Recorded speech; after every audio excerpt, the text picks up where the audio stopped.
ಇಡೀ ದೇಶವೇ ಕಾತುರದಿಂದ ಕಾಯುತ್ತಿದ್ದಂತ ಲೋಕಸಭೆ ಚುನಾವಣೆ ದಿನಾಂಕ ಪ್ರಕಟಗೊಂಡಿದೆ. ಏಪ್ರಿಲ್ 11ರಿಂದ ಚುನಾವಣಾ ಸಮರ ಆರಂಭವಾಗಲಿದೆ. ಈಗಾಗಲೇ ರಾಜಕೀಯ ಪಕ್ಷಗಳ ಭರ್ಜರಿ ಪ್ರಚಾರದಿಂದ ರಂಗು ಪಡೆದಿರುವಂತಹ ಲೋಕ ಸಂಗ್ರಾಮಕ್ಕೆ ದಿನಾಂಕ ನಿಗದಿಯಿಂದ ಮತ್ತಷ್ಟು ರಾಜಕೀಯ ಸೆಣಸಾಟಕ್ಕೆ ವೇದಿಕೆಯಾಗಿದೆ. ಅಂತೂ 2019ರ ಸಾರ್ವತ್ರಿಕ ಚುನಾವಣೆ ಘೋಷಣೆಯಾಗಿದೆ. ಇನ್ನೇನಿದ್ರೂ ದೇಶದಲ್ಲಿ ಎಲೆಕ್ಷನ್ ಜ್ವರ ಕಾವೇರಲ್ಲಿದೆ. ಏಪ್ರಿಲ್ 11ರಿಂದ ಮೇ 19ರ ತನಕ ಒಟ್ಟು 7 ಹಂತಗಳಲ್ಲಿ ಚುನಾವಣೆ ನಡೆಯಲಿದೆ. ಈ ಬಾರಿ ಒಟ್ಟು 90 ಕೋಟಿ ಮತದಾರರಿದ್ದಾರೆ. ಈ ಪೈಕಿ 1.5 ಕೋಟಿ ಮತದಾರರು 18ರಿಂದ 19 ವಯೋಮಾನದವರಿದ್ದಾರೆ.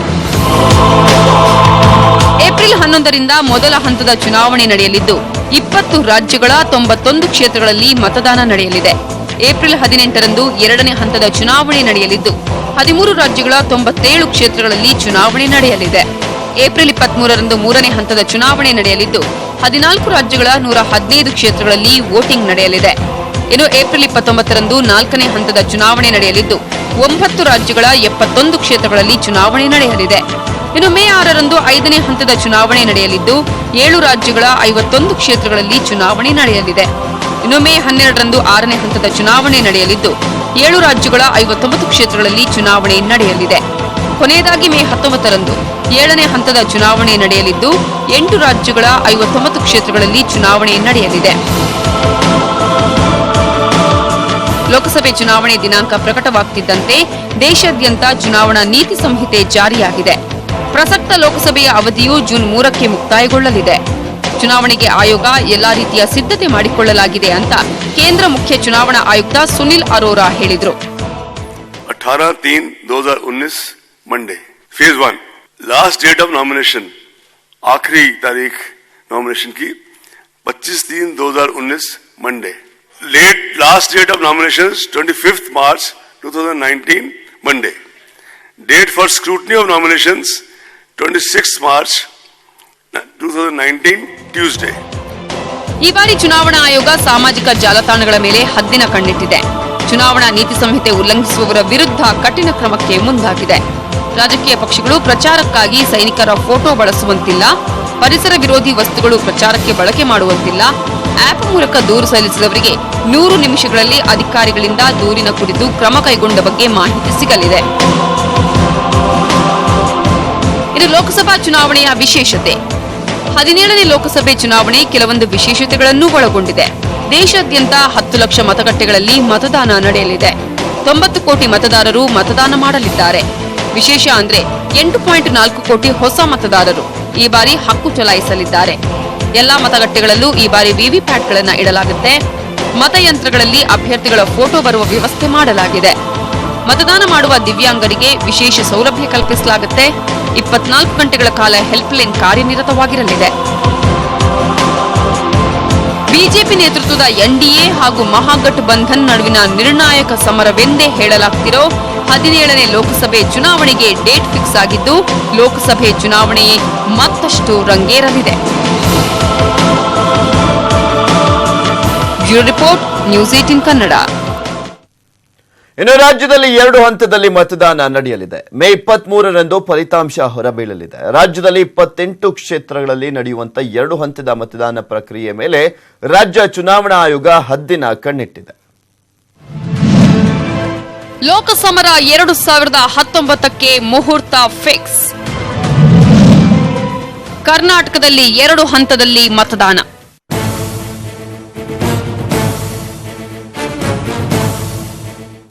ಪ್ರಧಾನಿ ನರೇಂದ್ರ ಮೋದಿ, ಎಐಸಿಸಿ ಅಧ್ಯಕ್ಷ ರಾಹುಲ್ ಗಾಂಧಿ ನಡುವಿನ ಸಮರವೆಂದೇ ರಾಷ್ಟ್ರಮಟ್ಟದಲ್ಲಿ ಬಿಂಬಿತವಾಗಿರೋ ಲೋಕಸಭಾ ಚುನಾವಣೆಗೆ ಮುಹೂರ್ತ ಫಿಕ್ಸ್ ಆಗಿದೆ. ರಾಜ್ಯದಲ್ಲಿ 2 ಹಂತದಲ್ಲಿ ಮತದಾನ ನಡೆಯಲಿದೆ. ಈಗಾಗಲೇ ನೀತಿ ಸಂಹಿತೆ ಜಾರಿಯಾಗಿದೆ. ದೆಹಲಿಯಲ್ಲಿ ಸುದ್ದಿಗೋಷ್ಠಿ ನಡೆಸಿ ದಿನಾಂಕ ಘೋಷಿಸಿದ ಕೇಂದ್ರ ಚುನಾವಣಾ ಆಯೋಗ ರಾಷ್ಟ್ರಾದ್ಯಂತ 7 ಹಂತದಲ್ಲಿ ಚುನಾವಣೆ ನಡೆಯಲಿದೆ ಅಂತ ತಿಳಿಸಿದೆ. ರಾಜ್ಯದಲ್ಲಿ ಏಪ್ರಿಲ್ 18 ಹಾಗೂ ಏಪ್ರಿಲ್ 23ರಂದು 2 ಹಂತದಲ್ಲಿ ಮತದಾನಕ್ಕೆ ದಿನಾಂಕ ಫಿಕ್ಸ್ ಮಾಡಿದೆ.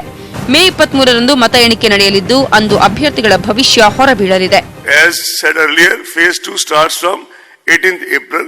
States undergoing 2 phases: Karnataka, Manipur, Rajasthan, Tripura.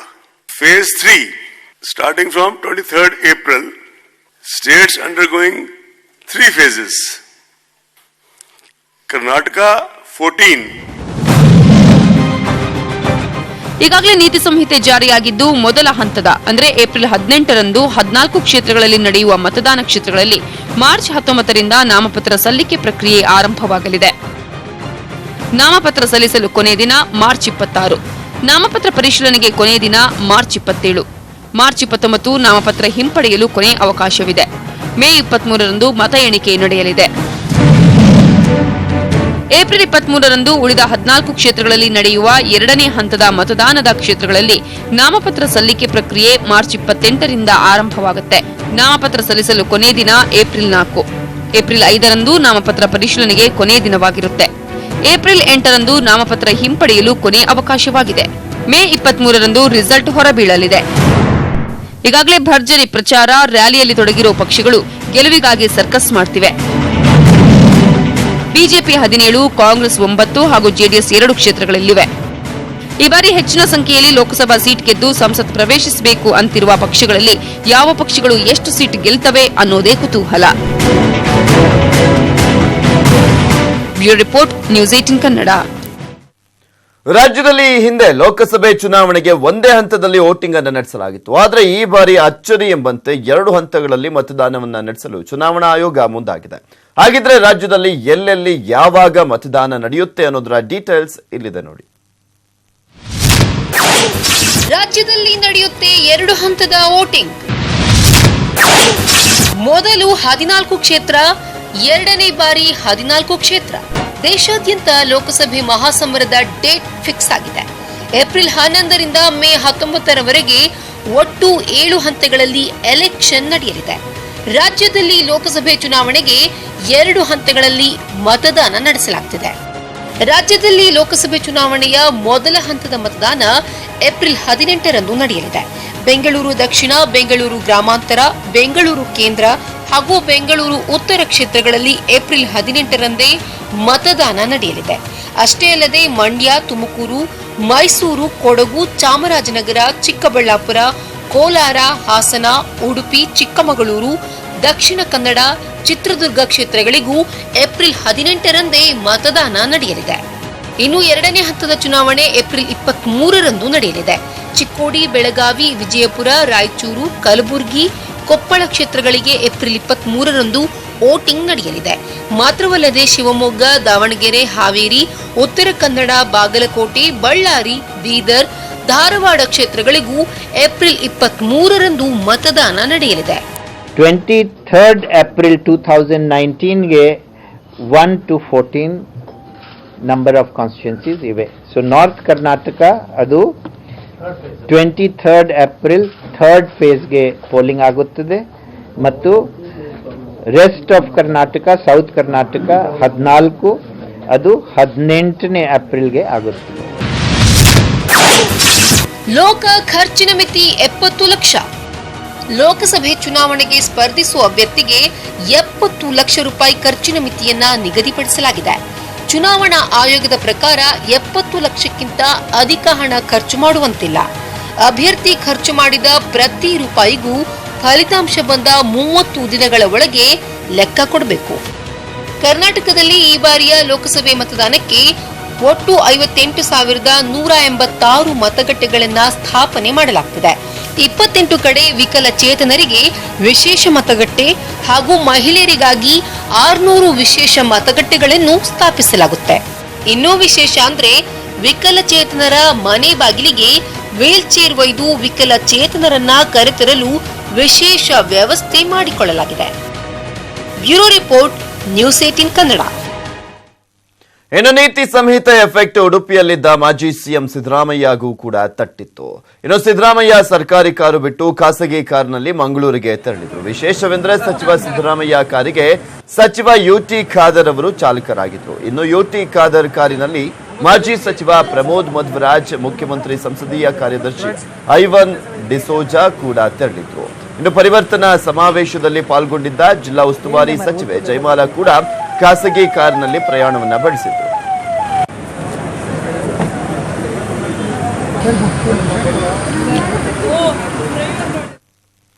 ಇನ್ನು ಲೋಕಸಭೆ ಚುನಾವಣೆಗೆ ಮುಹೂರ್ತ ಫಿಕ್ಸ್ ಆಗ್ತಿದ್ದಂತೆ ಕಾಂಗ್ರೆಸ್ನಲ್ಲಿ ಟಿಕೆಟ್ ಟೆನ್ಷನ್ ಶುರುವಾಗಿದೆ. ಲೋಕಸಭೆ ಚುನಾವಣೆಗೆ ಅಭ್ಯರ್ಥಿಗಳ ಆಯ್ಕೆ ಹಿನ್ನೆಲೆಯಲ್ಲಿ ಇಂದು ದೆಹಲಿಯಲ್ಲಿ ಎಐಸಿಸಿ ಸ್ಕ್ರೀನಿಂಗ್ ಕಮಿಟಿ ಸಭೆಯನ್ನ ನಡೆಸಲಿದೆ. ಇಲ್ಲಿ ಮಧ್ಯಾಹ್ನ 12ಕ್ಕೆ ಸಭೆ ನಡೆಯಲಿದ್ದು ಟಿಕೆಟ್ ಹಂಚಿಕೆ ಬಗ್ಗೆ ಮಹತ್ವದ ಚರ್ಚೆಯನ್ನ ನಡೆಸಲಾಗುತ್ತೆ. ಇನ್ನು ರಾಜ್ಯದಿಂದ ಸಭೆಗೆ ಸಿದ್ದರಾಮಯ್ಯ, ದಿನೇಶ್ ಗುಂಡೂರಾವ್, ಈಶ್ವರ್ ಖಂಡ್ರೆ, ಮಲ್ಲಿಕಾರ್ಜುನ ಖರ್ಗೆ, ಕೆಸಿ ವೇಣುಗೋಪಾಲ್ ಭಾಗಿಯಾಗಲಿದ್ದಾರೆ. ಇವತ್ತು ಎಐಸಿಸಿ ಸ್ಕ್ರೀನಿಂಗ್ ಕಮಿಟಿ ಸಭೆ ನಡೆಯಲಿರುವಂತದ್ದು. ಇಲ್ಲಿ ಅಭ್ಯರ್ಥಿಗಳ ವಿಚಾರಕ್ಕೆ ಸಂಬಂಧಪಟ್ಟಂತೆ ಚರ್ಚೆ ಆಗಲಿದೆ. ಮತ್ತೊಂದು ಕಡೆ ರಾಜ್ಯದಲ್ಲಿ ಇರುವಂತಹ ಮೈತ್ರಿ ಸರ್ಕಾರದ ವಿಚಾರಕ್ಕೆ ಸಂಬಂಧಪಟ್ಟಂತೆ ಯಾರಿಗೆ ಎಷ್ಟು ಕ್ಷೇತ್ರ ಹೋಗಲಿದೆ ಅನ್ನೋದ್ರ ಬಗ್ಗೆನೂ ಕೂಡ ಪ್ರಮುಖವಾಗಿ ಚರ್ಚೆ ಆಗುತ್ತೆ. ಈ ಒಂದು ಚರ್ಚೆಯಲ್ಲಿ ಮಾಜಿ ಸಿಎಂ ಆಗಿರುವಂತಹ ಸಿದ್ದರಾಮಯ್ಯನವರು, ಕೆಪಿಸಿಸಿ ಅಧ್ಯಕ್ಷರಾಗಿರುವಂತಹ ದಿನೇಶ್ ಗುಂಡೂರಾವ್, ಕಾರ್ಯಾಧ್ಯಕ್ಷರಾಗಿರುವಂತಹ ಈಶ್ವರ್ ಖಂಡ್ರೆ ಹಾಗೆ ಮಲ್ಲಿಕಾರ್ಜುನ ಖರ್ಗೆ ಅವರು, ರಾಜ್ಯ ಕಾಂಗ್ರೆಸ್ ಉಸ್ತುವಾರಿ ಕೆಸಿ ವೇಣುಗೋಪಾಲ್ ಭಾಗಿಯಾಗಲಿದ್ದಾರೆ.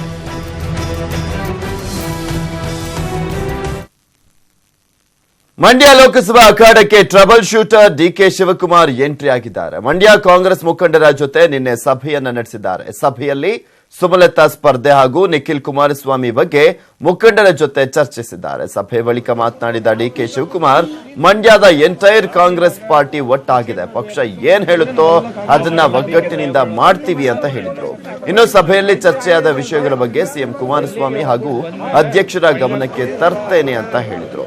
ಇನ್ನು ಸುಮಲತಾ ಪ್ರಶ್ನೆಗೆ ಉತ್ತರಿಸಿದ ಸಚಿವ ಸುಮಲತಾ ಅವರು ಕಾಂಗ್ರೆಸ್ ಪಕ್ಷದವರೇ, ಅವರು ಕೂಡ ಪಕ್ಷಕ್ಕೆ ಬೆಂಬಲಿಸುತ್ತಾರೆ ಅನ್ನೋ ವಿಶ್ವಾಸವಿದೆ ಅಂತ.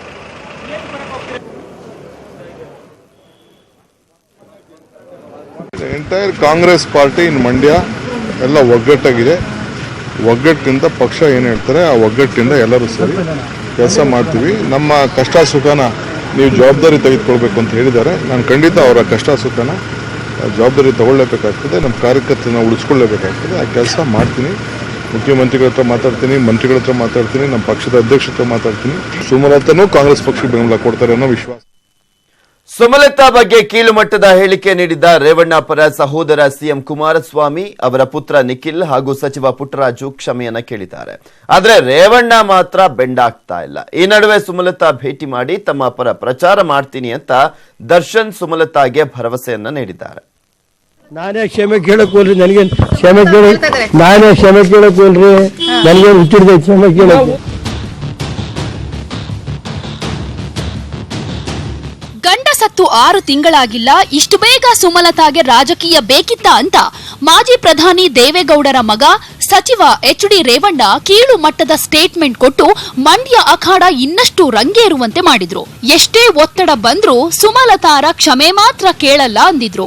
ನಾನೇ ಕ್ಷಮೆ ಕೇಳಕ್ ಹೋಲ್ರಿ, ನನಗೆ ಕ್ಷಮೆ ನಾನೇ ಕ್ಷಮೆ ಕೇಳಕ್ ಹೋಲ್ರಿ, ನನಗೆ ಹುಟ್ಟಿರ್ದೆ ಕ್ಷಮೆ ಕೇಳಕ್. ನಾನೇ ಕ್ಷಮೆ ಕೇಳಕ್ ಹೋಲ್ ನಡೀರಿ ನೀವು.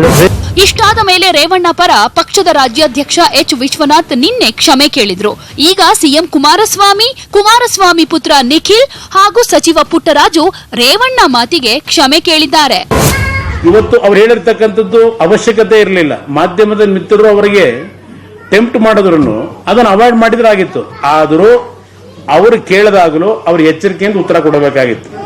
ಇವತ್ತು ಯಾವುದಾದ್ರೂ ಮಹಿಳೆಯರಿಗೆ ಇದರಿಂದ ನೋವುಂಟಾಗಿದ್ರೆ ನಾನು ರೇವಣ್ಣ ಅವರ ಪರವಾಗಿ ನಾನೇ ಕ್ಷಮೆ ಕೋರ್ತೇನೆ. ನಾಡಿನ ಜನತೆಗೆ, ನಾಡಿನ ಮಹಿಳಾ ಸಮುದಾಯಕ್ಕೆ ನಾನೇ ಕ್ಷಮೆ ಕೋರ್ತೇನೆ.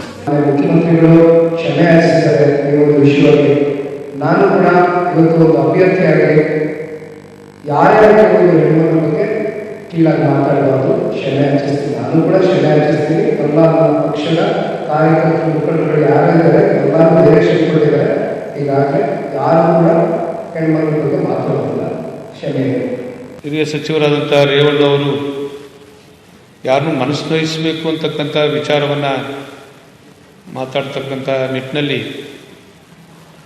ಅವರು ಮಾತಾಡಲಿಲ್ಲ. ಆದರೂ ರಾಜ್ಯದ ಮುಖ್ಯಮಂತ್ರಿಗಳೇ ಈಗಾಗಲೇ ನೇರವಾಗಿ ಅಂಬರೀಷ್ ಅಣ್ಣವರ ಕುಟುಂಬದವರೇ ಕ್ಷಮೆ ಯಾಚಿಸುವಂಥ ವಿಷಾದ ವ್ಯಕ್ತಪಡಿಸ್ತಕ್ಕಂಥ ಕೆಲಸ ಮಾಡಿದ್ದಾರೆ. ರೇವಣ್ಣ ಪರ ಜೆಡಿಎಸ್ನವರು ಕ್ಷಮೆ ಕೇಳ್ತಿದ್ದಾರೆ. ಆದರೆ ರೇವಣ್ಣ ಮಾತ್ರ ಜಪ್ಪಯ್ಯ ಅಂದ್ರೂ ಕ್ಷಮೆ ಕೇಳ್ತಿಲ್ಲ. ತಪ್ಪಾಗಿ ನಾನೇನು ಮಾತನಾಡಿಲ್ಲ ಅಂತ ರಾಂಗ್ ಆಗಿದ್ದಾರೆ.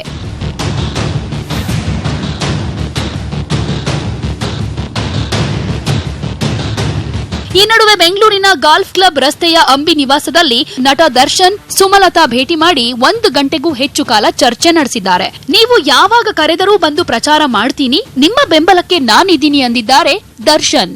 ನಮ್ದೊಂದು ಕರ್ತವ್ಯ ಅಷ್ಟೇ, ಅವ್ರು ಹೆಂಗೆ ಹೇಳ್ತಾರೆ ಹಂಗೆ. ಇನ್ನು ಮಗ ನಿಖಿಲ್ ಗೆಲುವಿಗಾಗಿ ಅಮ್ಮ ಅನಿತಾ ಅಖಾಡಕ್ಕಿಳಿದಿದ್ದಾರೆ. ಇಂದು ಮಂಡ್ಯ ಕ್ಷೇತ್ರದ ಮುಖಂಡರ ಜೊತೆ ಚರ್ಚೆ ನಡೆಸಿದ್ದು, ಶಾಸಕ ರವೀಂದ್ರ ಶ್ರೀಕಂಠಯ್ಯ ಮನೆಗೆ ಭೇಟಿ ನೀಡಿ ಉಪಹಾರ ಮಾಡಿದ್ದಾರೆ. ಉಪಹಾರದ ವೇಳೆ ಮಗನ ಗೆಲುವಿನ ಬಗ್ಗೆ ಚರ್ಚೆ ನಡೆಸಿದ್ದಾರೆ.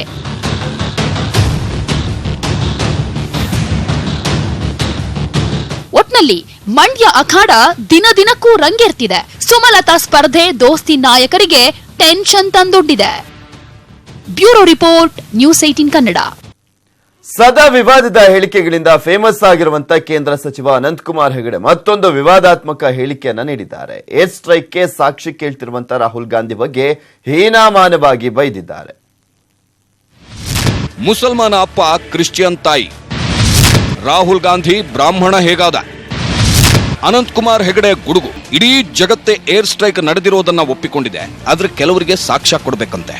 ಭಾರತೀಯ ಸೈನಿಕರು ಪಾಕಿಸ್ತಾನಕ್ಕೆ ಹೋಗಿ ಉಗ್ರರನ್ನ ಹೊಡೆದಿದ್ದಕ್ಕೆ ಸಾಕ್ಷಿ ಕೇಳುವವರಿಗೆ ಏನನ್ನಬೇಕು? ಹೀಗಂತ ಎಐಸಿಸಿ ಅಧ್ಯಕ್ಷ ರಾಹುಲ್ ಗಾಂಧಿ ವಿರುದ್ಧ ವಾಗ್ದಾಳಿ ನಡೆಸಿದ್ದಾರೆ ಕೇಂದ್ರ ಸಚಿವ ಅನಂತಕುಮಾರ್ ಹೆಗಡೆ. ಉತ್ತರ ಕನ್ನಡ ಜಿಲ್ಲೆಯ ಭಟ್ಕಳದಲ್ಲಿ ಕಾರ್ಯಕರ್ತರ ಸಭೆಯಲ್ಲಿ ಮಾತನಾಡಿದ ಅವರು, ಮುಸಲ್ಮಾನ ಅಪ್ಪ ಕ್ರಿಶ್ಚಿಯನ್ ತಾಯಿಗೆ ಹುಟ್ಟಿರುವ ಪರದೇಶಿ ಬ್ರಾಹ್ಮಣ ಹೇಗಾದ ಎಂದು ಬಾಯಿಗೆ ಬಂದಂತೆ ಮಾತಾಡಿದ್ದಾರೆ. ಇದಕ್ಕೆಲ್ಲ ಡಿಎನ್ಎ ಸಾಕ್ಷಿ ಕೊಡುತ್ತಾರಾ ಎಂದು ರಾಹುಲ್ ಬಗ್ಗೆ ವ್ಯಂಗ್ಯವಾಡಿದ್ದಾರೆ. ಸೈನಿಕರು ಅಲ್ಲಿ ಹೋಗಿ ಹೊಡೆದ್ರು ಅನ್ನುವಂಥದಕ್ಕೆ ಸಾಕ್ಷಿ ಕೇಳ್ತಾರೆ, ಆದ್ರೆ ಆ ಮುಸಲ್ಮಾನನ ಆ ಮಗ ಅವನು ಗಾಂಧಿ ಹೆಂಗಾದ ಬ್ರಾಹ್ಮಣ ಅಂದಾಗ ಅದಕ್ಕೆ ಸಾಕ್ಷಿ ಕೊಡ್ತಾರೆ ಇವರು. ಮುಸಲ್ಮಾನ ಅಪ್ಪನಿಗೆ ಕ್ರಿಶ್ಚಿಯನ್ ತಾಯಿಗೆ ಹುಟ್ಟಿರ್ತಕ್ಕಂಥ ಈ ಒಂದು ಪರದೇಶಿ ಅವನು ಬ್ರಾಹ್ಮಣ ಹೇಗಾದ ಅದಕ್ಕೆ ಸಾಕ್ಷಿ ಕೊಡ್ತಾನೆ, ಡಿಎನ್ಎ ಪ್ರೂಫ್ ಕೊಡ್ತಾನಾಗಿದ್ರೆ. ರಾಜೀವ್ ಗಾಂಧಿ ದೇಹ ಛಿದ್ರವಾಗಿದ್ದಾಗ ರಾಹುಲ್ ರಕ್ತವನ್ನ ಪರೀಕ್ಷೆಗೆ ಕೇಳಿದ್ದರು. ಆದರೆ ರಾಹುಲ್ ಬೇಡ, ಪ್ರಿಯಾಂಕಾ ಗಾಂಧಿ ರಕ್ತ ಪಡೆಯಲು ಸೋನಿಯಾ ಗಾಂಧಿ ಹೇಳಿದ್ದರು. ಅಂತವರೆಲ್ಲ ಇವತ್ತು ಸಾಕ್ಷಿ ಕೇಳುತ್ತಿದ್ದಾರೆಂದು ಹೆಗಡೆ ಕಿಡಿಕಾರಿದ್ರು. ರಾಜೀವ್ ಗಾಂಧಿ ಸತ್ರು, ರಾಜೀವ್ ಗಾಂಧಿ ಸತ್ತಾಗ ಚೂರಾಗಿ ಬಿದ್ದಿತ್ತು, ಡಿಎನ್ಎ ಟ್ಯಾಲಿ ಮಾಡಬೇಕಿತ್ತು. ರಾಹುಲ್ ಗಾಂಧಿ ಕೇಳಿದಾಗ ಸೋನಿಯಾ ಗಾಂಧಿ ಹೇಳಿದ್ರು ರಾಹುಲ್ ಗಾಂಧಿ ಬೇಡ ಅಂತ, ಪ್ರಿಯಾಂಕಾ ಗಾಂಧಿ ಡಿಎನ್ಎ ಟೆಸ್ಟ್ ಮಾಡ್ತಾರೆ. ಅನಂತಕುಮಾರ್ ಹೆಗಡೆ ಮಾತಿಗೆ ಮಾಜಿ ಸಿಎಂ ಸಿದ್ದರಾಮಯ್ಯ ತಿರುಗೇಟು ಕೊಟ್ಟಿದ್ದಾರೆ. ಉಡುಪಿಯಲ್ಲಿ ಮಾತನಾಡಿದ ಸಿದ್ದರಾಮಯ್ಯ, ಅನಂತಕುಮಾರ್ ಹೆಗಡೆ ರಾಜಕೀಯದಲ್ಲಿರಲು ನಾಲಾಯಕ ಎಂದಿದ್ದಾರೆ. ಅನಂತ್ ಹೆಗ್ಡೆ ರಾಜಕೀಯದಲ್ಲಿರ್ಲಿಕ್ಕೆ ನಾಲಾಯಕ, ಸಂವಿಧಾನದ ಬಗ್ಗೆ ಗೌರವ ಇಲ್ಲ ಅಂತವರೆಲ್ಲ ರಾಜಕಾರಣದಲ್ಲಿ ಇರಬಾರದು. ಒಟ್ನಲ್ಲಿ ಕಿಡಿ ಹಚ್ಚುವಂತ ಮಾತಿನಿಂದ ಅನಂತಕುಮಾರ್ ಹೆಗಡೆ ಮತ್ತೆ ವಿವಾದ ಎಬ್ಬಿಸಿದ್ದಾರೆ. ಮಂಜುನಾಥ್ ಗಾಣಿಗ, ನ್ಯೂಸ್ 18 ಕನ್ನಡ, ಕಾರವಾರ. ಆತನಿಗೆ ಮಾತಾಡೋಕೆ ಆಗಲ್ಲ, ಹುಟ್ಟಿದಾಗಿನಿಂದಲೂ ಕೂಡ ಮೌನ ಅವನೊಂದಿಗಿದೆ. ಆದ್ರೆ ತನ್ನ ದೌರ್ಬಲ್ಯವನ್ನೇ ಕಾರಣವಾಗಿಟ್ಕೊಂಡು ಕೈಕಟ್ಟಿ ಕೂರ್ಲಿಲ್ಲ. 25 ವರ್ಷದಿಂದ ಗಡಿಯಾರ ರಿಪೇರಿ ಕೆಲಸ ಮಾಡ್ತಾ ತನ್ನ ಕನಸನ್ನ ನನಸಾಗಿಸಿಕೊಂಡಿದ್ದಾರೆ. ಇವರ ಹೆಸರು ವಿಜಯ್. ಚಿಕ್ಕಮಗಳೂರಿನ ದಂಡರಮಕ್ಕಿ ನಿವಾಸಿ. ಮಾತು ಬಾರದ ಹುಟ್ಟು ಅಂಗವಿಕಲ. 25 ವರ್ಷಗಳಿಂದ ವಾಚ್, ಗಡಿಯಾರ ರಿಪೇರಿಯ ವೃತ್ತಿ ಜೊತೆ ಹಲವು ರೀತಿಯ ಗಡಿಯಾರಗಳ ಆವಿಷ್ಕಾರ ಮಾಡೋದು ಇವರ ಖಯಾಲಿ. ನೀರಲ್ಲಿ ಓಡೋ ಗಡಿಯಾರ, ಮರಳಿನ ಗಡಿಯಾರ ಮಾಡಿ ಸಾರ್ವಜನಿಕರ ಮೆಚ್ಚುಗೆಗೆ ಪಾತ್ರವಾಗಿ ಅಂಗವಿಕಲತೆ ಮೆಟ್ಟು ನಿಂತು ಬದುಕು ಕಟ್ಟಿಕೊಂಡಿದ್ರು. ಇಷ್ಟೆಲ್ಲ ಸಾಧನೆ ನಡುವೆ ಅದೊಂದು ಆಸೆಯನ್ನ ಇಟ್ಟುಕೊಂಡಿದ್ರು. ಅದುವೇ ಟವರ್ ಕ್ಲಾಕ್ ಮಾಡಬೇಕೆಂಬ ಕನಸು. ಅದಕ್ಕಾಗಿ 7 ವರ್ಷಗಳಿಂದ ಗೂಗಲ್, ಯೂಟ್ಯೂಬಿನಲ್ಲಿ ಹುಡುಕಿ ಸ್ಕೆಚ್ ಹಾಕಿಕೊಂಡು ಅದೇ ರೀತಿ ಟವರ್ ಕ್ಲಾಕ್ ತಯಾರಿಸಿದ್ದಾರೆ. ಆದ್ರೆ ಅದಕ್ಕೆ ನಯಾ ಪೈಸೆ ಬಂಡವಾಳ ಹಾಕಿಲ್ಲ. ಕಾರು, ಬೈಕು, ಸೈಕಲ್, ಲಾರಿಯ waste parts, borewell pipe, steel ಪಾತ್ರೆ ಸೇರಿದಂತೆ ಸುಮಾರು 50-60 ಕೆಜಿಯ ಕಬ್ಬಿಣದಿಂದ ಟವರ್ ಕ್ಲಾಕ್ ನಿರ್ಮಿಸಿ ಸೈ ಎನಿಸಿಕೊಂಡಿದ್ದಾರೆ. ಟವರ್ ಕ್ಲಾಕ್ ಅಂದರೆ ಗೋಪುರ ಗಡಿಯಾರ ಮಾಡಬೇಕು ಅಂತ ಅವರ ಜೀವನದ ಗುರಿ. ಇದು ಅದ್ರ ಮಾಡೆಲ್ಲು. ಇದಕ್ಕೆ ಬೇಕಾಗಿರುವಂಥ ಚೈನ್ ಆಗಲಿ ಅಥವಾ ಬೋರ್ವೆಲ್ ಪೈಪನ್ನಾಗಲಿ ಇವರು ರಾ ಮೆಟೀರಿಯಲ್ ಆಗಿ ಉಪಯೋಗಿಸ್ಕೊಂಡಿದ್ದಾರೆ. ಇದು 1 ಗಂಟೆಗೆ ಒಂದ್ಸತಿ ಗಂಟೆ ಬಾರಿಸುತ್ತೆ. ದಿನ ಕಳೀತಾ ಅದು ಇದು 10 kg ತೂಕ ಇರೋ ವೆಯ್ಟು ಹಾಕಿದ್ದಾರೆ. ಅದು ದಿನ ಕಳೀತಾ ಕೆಳಗೆ ಬರುತ್ತೆ. ಆಮೇಲೆ ಮತ್ತೆ ಮಾರನೇ ದಿನ ಅದಕ್ಕೆ ಕೀ ಕೊಡಬೇಕಾಗುತ್ತೆ. ದಿನಕ್ಕೊಮ್ಮೆ ಕೀ ಕೊಟ್ರೆ ಗಂಟೆಗೊಮ್ಮೆ ಅಲಾರಾಂ ಕೂಡ ಬಾರಿಸುತ್ತೆ. 7 ವರ್ಷಗಳ ಶ್ರಮ ಕೈ ಹಿಡಿದಿದ್ದು ಸುತ್ತಮುತ್ತಲಿನ ಜನ ಬಂದು ನೋಡಿ ಮೆಚ್ಚಿಕೊಂಡಿದ್ದಾರೆ. ಮರಳಲ್ಲಿ ಗಡಿಯಾರ ನಡೆಯಂಗೆ, ನೀರಲ್ಲಿ ಗಡಿಯಾರ ನಡೆಯಂಗೆಲ್ಲ ರೆಡಿ ಮಾಡಿದ್ರು. ಮತ್ತೆ ಸಾವಿರಾರು ವರ್ಷದಿಂದ ಗಳಿಗೆ ಬಟ್ಟಲು ಅದರಿಂದ ಟೈಮ್ ನೋಡ್ತಿದ್ರು. ಅದನ್ನ ಈಗ ರೆಡಿ ಮಾಡಿ ಎಲ್ಲ ಅಪ್ಡೇಟ್ ಮಾಡಿ ಸೇಲಿಂಗ್ಸ್ ಎಲ್ಲ ಮಾಡ್ಯಾರ. ತುಂಬ ಈಗ ಅದು ಸೇಲಿಂಗ್ಸ್ ಎಲ್ಲ ಈಗ ವಾಚಲ್ಲಿ ಒಂದರಲ್ಲಿ ಇರಬೇಕಲ್ಲ, ಎರಡರಲ್ಲೂ ಟೈಮ್ ಸಿಗ್ತಿರ್ಲಿಲ್ಲ. ಅದಕ್ಕೆ ಅದನ್ನ ಎಕ್ಸ್ಟ್ರಾ ಮ್ಯಾನುಫ್ಯಾಕ್ಚರಿಂಗ್ ಎಲ್ಲ ನಿಲ್ಸಿದ್ದಾರೆ. ಈಗ ಕ್ಲಾಕ್ ಟವರ್ ಎಲ್ಲ ರೆಡಿ ಆಗಿದೆ. ಹುಟ್ಟಿದಾಗಿನಿಂದ ಮಾತು ಬಾರದ ಇವರು ಬದುಕುವ ಹಂಬಲದಿಂದ ವಾಚ್ ರಿಪೇರಿ ಕಲಿತು ಅಂಗಡಿ ಮಾಡಿ ಬದುಕು ಕಟ್ಟಿಕೊಂಡು ಹೊಸ ಹೊಸ ಗಡಿಯಾರಗಳನ್ನ ಸಂಶೋಧನೆ ಮಾಡುತ್ತಿದ್ದಾರೆ. ಇವರ ಕೆಲಸಕ್ಕೆ ಶಹಬ್ಬಾಸ್ ಹೇಳಲೇಬೇಕು.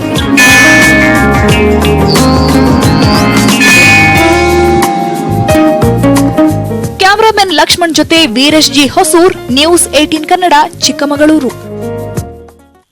ವಿಶ್ವ ಮಹಿಳಾ ದಿನಾಚರಣೆಯ ಅಂಗವಾಗಿ ನಿನ್ನೆ ಹುಬ್ಬಳ್ಳಿಯಲ್ಲಿ ಮಹಿಳೆಯರಿಗೆ ಉಚಿತ ಬಸ್ ಪ್ರಯಾಣವನ್ನ ಕಲ್ಪಿಸಲಾಗಿತ್ತು. ಬಿಆರ್ಟಿಎಸ್ ಸಂಸ್ಥೆ ಚಿಗರಿ ಬಸ್ನಲ್ಲಿ ಮಹಿಳೆಯರಿಗೆ ಉಚಿತ ಸಂಚಾರ ವ್ಯವಸ್ಥೆಯನ್ನ ಕಲ್ಪಿಸಿತ್ತು.